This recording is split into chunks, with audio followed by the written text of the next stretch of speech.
Hey, what's up, fam? Thank y'all for tuning in once again, as always. Be sure to like, share, comment, and subscribe. And when you do subscribe, hit the notification bell. So every time I drop a video, you will be the first to know about it. So it looks like Chicago residents are not blaming Greg Abbott for what's going on in Chicago. Here's what you got to understand about problems. The problem with, I'm going to say, my people, our people, Black Americans, a lot of them, I don't know what other people do, but from my community, a lot of times the problem with problems is people don't want to get to the root of the problem. If your kid is having trouble in school, I give you an example. Years ago, my oldest daughter, every day she'd come home with a folder and it didn't have a smiley face on it. So she would get the typical little punishment every day. You know, something taken away from her, go to bed early, maybe, who knows, a paddling or two every now and then. Just saying. But after, but it kept happening. I'm like, something is not right because my child doesn't really act like this at home. So I had a parent-teacher conference because you got to get to the root of the problem, like figure out what's going on all fronts. And the teacher said, and my child was in second grade, if I didn't mention that. And the teacher said that what she does is, because my child made like all A's, super smart, read, math, all that kind of stuff, because we would go over that with her, and I did with my other daughter too. At home over the summer, you're going to read, you're going to do math, you're going to utilize your brain, your brain cells. The teacher said that she would get done with the work so soon, and that she would tell my daughter to just sit there and be still until everyone else got done. And I'm like, are you serious? So what you're saying is you're telling a second grader to be absolutely still, do nothing until everyone else is done working? Say yes. I said, and she was a young teacher too, you can tell. I said, I ain't trying to tell you how you do. I ain't trying to tell you how to do your job, but there's no way in hell you can sit there and think that an 8-year-old or however old she was at the time, they're going to sit there and be still and not do nothing. I said, well, let me suggest something to you. My child needs brain stimulation. Most children need some kind of stimulation when you tell them to do nothing. Give her some extra work. Give her something she can do with her hands, computer, read, write something, and see how that works out. And the teacher said, okay, I'll try that. Didn't have another problem with my daughters after that in the class. So you had to get to like the root of the problem. I could sit there and she come home and punish her and blame my daughter, tell you better behave in class, all that kind of stuff. But it wasn't no crazy stuff going on at home. It, like I said, we taught her how to be respectful. Yes or no, man. She went to bed on time, get up, go take a bath, showers, whatever the case may be. We had structure for the most part. So for her to go to school and quote unquote, and she wasn't really acting out, of just that she wasn't quiet. So she would be talking to other kids, trying to do things just to, stimulate her mind, just to have fun, just to do something. So the root of the problem was, like I said, find her something to do. But again, the point is you got to find the root of the problem. So while these Democrats here are trying to blame Abbott for what's going on in Chicago, even the residents are like, nah, it ain't Abbott's fault. It's your president's fault. But let's get to the story. This is from Newsweek.com, and it says Chicago residents reject blaming Greg Abbott for a migrant crisis. Numerous Chicago residents, including multiple Black Democrats, have sued the city, a Democratic city, in response to the influx of migrants, and they blame President Joe Biden, not people like Texas Governor Greg Abbott. Give him a round of applause.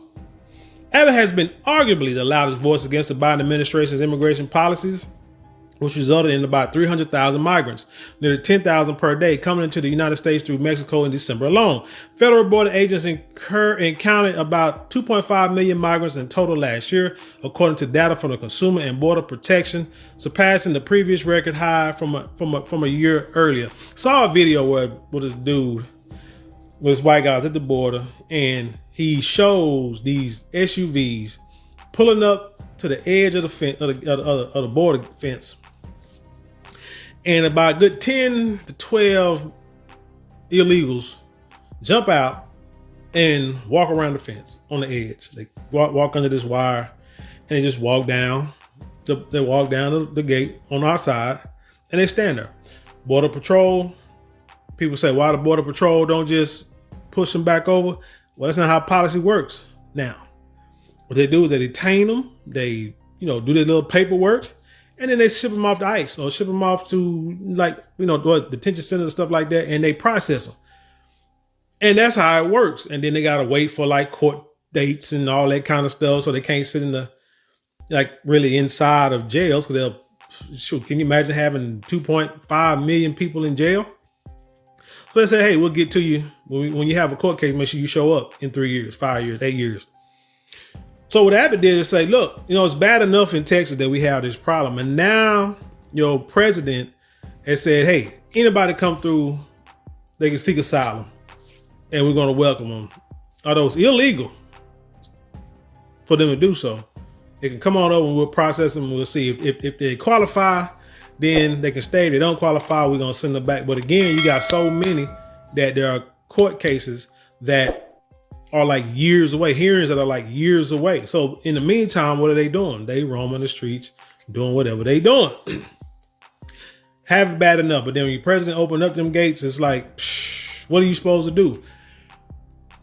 What are you supposed to do? And you got people up there in the north, thumbing their nose down here at the great state of Texas, talking about we're sanctuary cities. Every state should have a sanctuary city. We're sanctuary cities. We'll welcome migrants up here in the north where it's not close to a border. Greg Abbott said, great, I'll send them up to you. And since y'all want to process, because we got to know, we already process thousands upon thousands every year.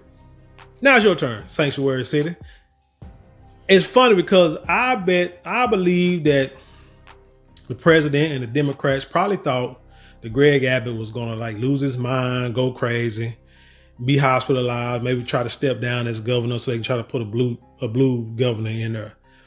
But it's funny because on the contrary, there's a story out that Mayor Brandon Johnson was recently in the hospital for panic attacks. And people are saying that the job is just too big for him. He's not a good leader. I don't see a leader. I really don't. He's a follower. A puppet, if you will. He's not a good leader and the job is too big for him. But Greg Abbott say, shoot, y'all ain't finna run me out. Greg Abbott been in law and politics since longer than I've been born. So you think this is gonna shake him? He he know the law. He read the law, interpret the law, and sending y'all new neighbors. Abbott recently ordered Texas Department of Public Safety troopers to arrest single men and single women illegally crossing the southern border in the Shelby Park area of Eagle Pass, a hotspot for migrants entering the country.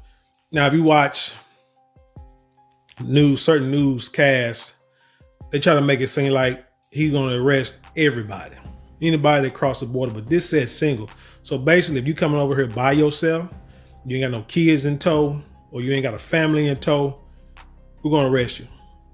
And they're going to arrest you, they're going to prosecute you and process you and get ready to ship you back, period. If you got a family, then you can maintain the process.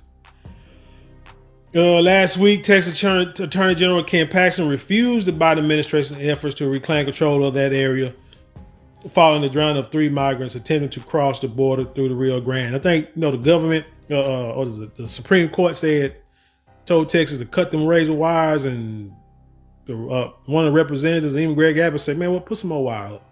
We're going to keep putting wire up. We ain't putting up with this. And one thing he said that was interesting was, it seems like Biden is trying to start a civil war with Texas,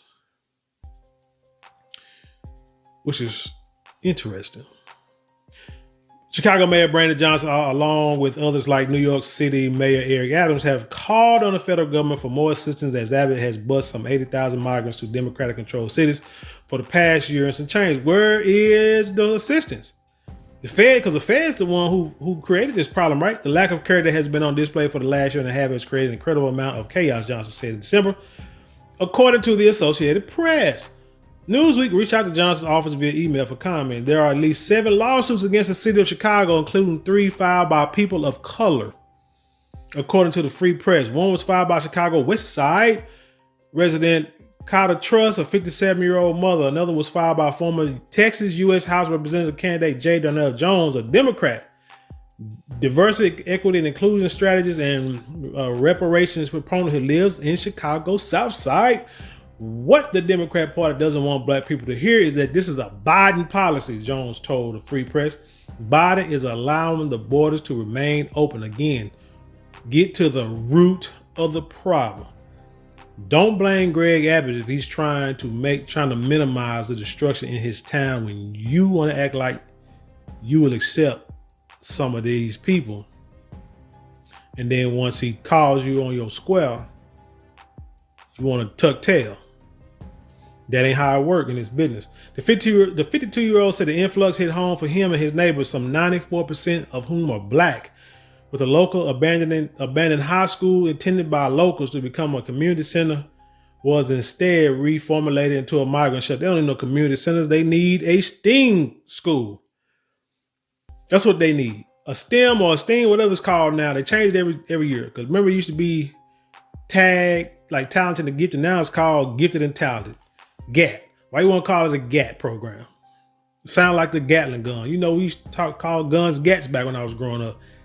I don't know. These people are silly. There was just this level of disgust, Jones says. The community has wanted this building back for so long, and now you want to use it in ways that would be harmful. There was no way we were going to stand for that. Good work. They say it's Abbott, but these migrants couldn't even been getting through if it wasn't for Biden. A briefing from Johnson office dated January 19th of this year and obtained by Politico highlights and intended shift in Chicago's migrant-related policies. As the city has been inundated with more than 30,000 new arrivals since August of 2022. Of the 608 buses that left states like Texas to Chicago, 501 made trips since May 12th of 2023, and countless migrants have been housed at one of the city's 28 shelters as of December 22nd, were not being provided additional beds. The migrants have not just been transported to Chicago proper, but also to 20 plus towns in more than 7 Chicago areas. See, Abbott said, I ain't playing these games. Y'all gonna get these people. Y'all say y'all want me. Y'all gonna get these people. Y'all gonna make Biden make a move. Get off his ass and make a move. If he don't, he ain't got to worry about election. He might as well just go and step down now. It was clear that they would not get the relief they were seeking without legal assistance, Bauman said. I stepped up and immediately filed an emergency motion for temporary restraining orders and amended complaint. We briefed the issues and presented an oral argument. Let's see, talking about a Munson Park field house that they was using. Let's see, because here we go. At this point, during an interview this month with CBS News, Johnson was asked if the continued shelter and other amenities like health care for migrants was sustainable. Well, I think you answered it, Johnson said. No, it's not sustainable. Congress does have to act, and if they do not act, it's going to continue to cause the type of chaos that Governor Texas wants to do. Don't put it on the Governor of Texas. Governor of Texas don't want to cause chaos, but sometimes also you have to take things to the next level. You got to do stuff that people are not expecting you to do to get your point across. It's kind of like when you have kids who are disobedient. You make rules in the house and they don't want to follow them. Something simple as pick up your clothes. Don't leave your clothes in the bathroom. You know, put stuff like you got it. You open up all the drawers, close the drawers back up. And they continue to not do it. And you say it over and over and over again. So what do? And you tell them, you leave another pair of drawers on this floor or anything on the floor, I'm tossing them. If I come in there, I'm tossing them. And then they may just forget. And what do? Next thing they walk into that bathroom's clean, spotless. And they like, where is my stuff? Oh, we didn't think you wanted it. Because I told you 50 times to put it away. And then they get upset and they treat you like the bad guy. And they might not understand it. But it's okay. Because eventually when they get older and they get their own house and their own kids and their own bills, and they want their own stuff to look a certain way, they'll look back and say, you know what? I see what you were saying. I remember back in the day, I had a ring that my mom had bought me. And I would leave it, to get her to take a shower at night, I would leave it in the bathroom. And my mom would always say, put that ring in the room, you're gonna lose it. Because the bathroom was like the front bathroom where guests, people that come over, that's the bathroom they go to. So she always, mothers always want their bathroom looking clean, spotless, because you don't want nobody coming in looking at a nasty bathroom at all. But also, don't leave stuff there because somebody could take it. So she would tell me that, and I'll do it for a while, then forget. Do it for a while, forget. So then one day, someone broke into our house. No. Rewind. Just told the apex. But one day the ring was gone. And I was like, dang, mama took it. But I ain't say nothing. I just took my punishment like a man and said, dang, she took it. Fast forward, someone broke into our house.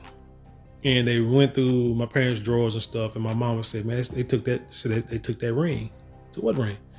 The ring you used to leave in the bathroom. Now they didn't go into my room. I had Sega Genesis, I had a starter jacket, Jordans, whatever, in my room. But and that's one thing they should say, like, used to be people that break into your house rarely go into the kids' room. They go to the master bedroom looking for the valuables. And so then my dad had a Rolex watch. And mom and dad had jewelry and stuff, but they took my ring that was like my mom had put in the drawer. But it's like, I couldn't be mad at my mom because if I would have did what she told me to do, I would have had that ring. You see what I'm saying? I could have been like a person that blamed everybody else. Oh, it's your fault my ring is gone. Why would you take it anyway? See why you shouldn't have took it? No, it was on me. I've been taught that all my life. Take responsibility for your actions. So again, like I said, you got to take it to, my point is sometimes you got to take a situation to the next level to where they don't think you would take it to in order for you to learn a lesson. And you know what I do now? Every day I get home, and it's something I learned from my dad. Every day I get home, you put your stuff up. Your rings, your watches, your wallet, your keys, you put it up. Don't leave it around the house. Don't just put it anywhere, because when you do that, that's how you forget where it says, how you lose things. And it's sitting right where you put it. People like, where are my keys? Right where you put them. Where is that? I don't know. You the last one to have them. But anyway, let's keep going. But no, Abbott ain't trying to mess up the city. Abbott trying to get your president to do what the heck he say he gonna do, to help close them borders, and then he can help y'all with y'all situation and get these people out of here. His statement echoed what he told CNN in December, saying he has attempted to provide calm around what has been a chaotic situation. I've said repeatedly we need more resources, he said. Without a real significant investment from our federal government, it won't just be the city of Chicago that won't be able to maintain a mission in the entire country that's non-state. First was Texas. No one cared it was just Texas, right? Or Arizona or Florida or California. No one cared. You see what California going through. Texas ain't trying to go through that. Now all of a sudden it's a problem. It's a problem. But see, you talking on both sides of your talking on both sides of your mouth, because is it Abbott or do you need federal funding? Which one is it? Is it Texas or is it DC? You can't be both. You gotta choose a struggle. Gotta pick a struggle, as my daughter would say. You can't say, well, we need federal funding, but it's Abbott's fault that we're having this problem. No. What's the root cause of your problem? It's your president. On Monday, Illinois Democratic Governor J.B. Pritzker said he was deeply concerned about Johnson's plan to not open any additional shelters as part of a wider rift in how the city and state continues to handle migrant entering their border. That's what Johnson need to do. Johnson need to be like, man, I'm done. We can't sustain this. We ain't getting no help. And if the governor got a problem, we'll just ship these people to you and let you handle it. The city has not told the state where they would like for us to put our resources to build new shelters, Pritzker said. Hell, the government ain't said. I'm kind of glad I don't live in Illinois, right? Saying born and raised in Texas and not planning on staying here. Because may not be a Republican, may not be a Democrat, but on this situation here, I got to side with Governor Abbott 100%. Got to, because it don't matter if they're human beings, migrants or whatever the case you want to call them. What they're doing, what's being done is illegal from what we're told. And the federal government is blatantly allowing this stuff to happen and backing it without any kind of real explanation. And if you can't break it down to us, so they want to keep voters ignorant. First, they want to keep us ignorant, then want to call us ignorant if we say, well, let's vote for Trump. Oh, that means you don't understand politics. Well, help explain it to me. If I don't understand it, tell me what the hell am I missing? Because from what I'm seeing, what they say, kids go by what you say, what you do, not what you say. So you can say one thing, but if I'm seeing another, I'm going to need you to explain it to me clearly. What I'm missing. True story. Anyway, that's all I got for this story. Y'all, tell me what you think about this story. Leave your comments below and then share it with the world. Don't forget, hit up marlonmorale.com. Get your beard essentials. Get your cologne, perfume, silk do-rags, silk scarves for the ladies. Things of that nature. Just luxury items that we're trying to bring to you. With that being said, leave your comments below, share it with the world. And I'll see you I'll leave you in peace. And I'll see you on the other side.